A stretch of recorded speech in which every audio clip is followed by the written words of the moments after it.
Hello friends, this is the dental minute. मैं हूं doctor Puneet Sharma. ये एक जानकारी वाली वीडियो है उन भाई बहनों के लिए जो कि NDA, physical forces, arm forces या फिर पुलिस की भर्ती के लिए अप्लाई कर रहे हैं और उन्होंने अपना कॉन्फ्रेंस वगैरह निकाल रही है और फिजिकल टेस्ट रह गया है सिर्फ उनका।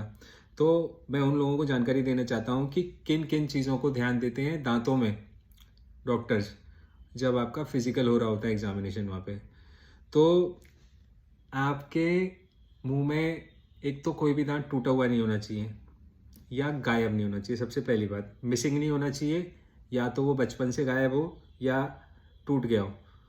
और किसी दांत पे कैविटी है तो कैविटी पूरी भरी हुई होनी चाहिए, फिलिंग हो रखी होनी चाहिए।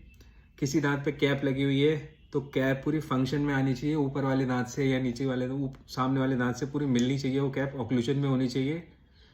और पायरिया नहीं होना चाहिए, सबसे बड़ी बात पायरिया नहीं होना चाहिए। सारे दांत उसके मिलने पे फंक्शन में आने चाहिए। थोड़े बहुत टेढ़े मेढ़े दांत चल सकते हैं। अंडर बाइट नहीं होनी चाहिए, ओवर बाइट नहीं होनी चाहिए। ऐसे नहीं होनी चाहिए, ऐसे नहीं होनी चाहिए। ऊपर का जबड़ा बहुत ज़्यादा बाहर नहीं होना चाहिए, नीचे का जबड़ा बहुत ज़्यादा बाहर नहीं होना चाहिए। सारे दांत फंक्शन में आने चाहिए, चबाते टाइम काम आ रहे हैं सारे दांत उसके। और अगर उसके दांत कोई मिसिंग है, पूरा गायब है दांत, या उसका दांत होपलेस था और वो दांत निकाल दिया डॉक्टर ने कीड़ा लगने की वजह से, दांत निकाल दिया है, वो दांत गायब है, जैसे कि इसमें एक्सरे में कुछ दांत गायब है, बचपन से ही गायब है इस मरीज के, और एक दांत कुछ निकलवा दिया है उसने, वो खराब हो गया था, कैविटी लगी हुई है। तो ऐसे केस में फिर क्या करते हैं? ऐसे केस में वो लोग ये चेक करते हैं कि अगर उसने इम्प्लांट लगवाया है वहाँ पे उस दांत की रिप्लेस करने के लिए, जो दांत गायब हो गया मुंह में से, मिसिंग हो गया है, तो वो इम्प्लांट पूरा ऑस्टियो इंटीग्रेटेड है, वो पूरा हड्डी का हिस्सा बन चुका है कि नहीं, वो फोर्स लेने लायक है कि नहीं है, वो पूरा ताकत ले रहा है कि नहीं दांत, और उस पर जो कैप लगी हुई है वो पूरी फंक्शन में आ रही है कि नहीं, सामने वाले दांत से पूरी मिल रही है कि नहीं, ये देखा जाता है।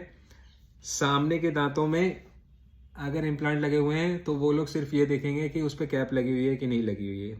सही से कैप लगी है, इम्प्लांट सही जगह पे लगा हुआ है तो कोई प्रॉब्लम नहीं है। अगर वो पीछे का दांत है, कोई और इम्प्लांट लगा हुआ है उस पर, तो पीछे के में वो इम्प्लांट में ये देखेंगे कि ऑस्टियो इंटीग्रेटेड है कि नहीं है, हड्डी का हिस्सा बन चुका है कि नहीं, वो इम्प्लांट हड्डी से जुड़ा हुआ है कि नहीं, प्रॉपर तरीके से हड्डी उस पर चिपकी हुई है कि नहीं, ऑस्टियो इंटीग्रेशन। दूसरा ये देखेंगे उस पर जो कैप लगी है वो कैप प्रॉपर तरीके से फिट है कि नहीं, और सामने वाले दांत से ऑक्लूजन में आ रही है कि नहीं प्रॉपर। ठीक है, तो आपको घबराने की ज़रूरत नहीं है। अगर आपके पास में दांत नहीं है, आपके दांत टूट चुके हैं, मिसिंग है दांत, या कैविटी हो रही है किसी दांत में, आप आरसीटी कराइए। आरसीटी के पॉइंट्स मिलते हैं, आरसीटी पे कैप लगी हुई नीचे, आरसीटी करे हुए दांत पे उसके पॉइंट्स मिलेंगे आपको पूरे पूरे। और फिलिंग, अगर कैविटी है किसी दांत में, आप फिलिंग कराइए उस दांत पे, फिलिंग करा के आप जाइए अपना फिजिकल देने।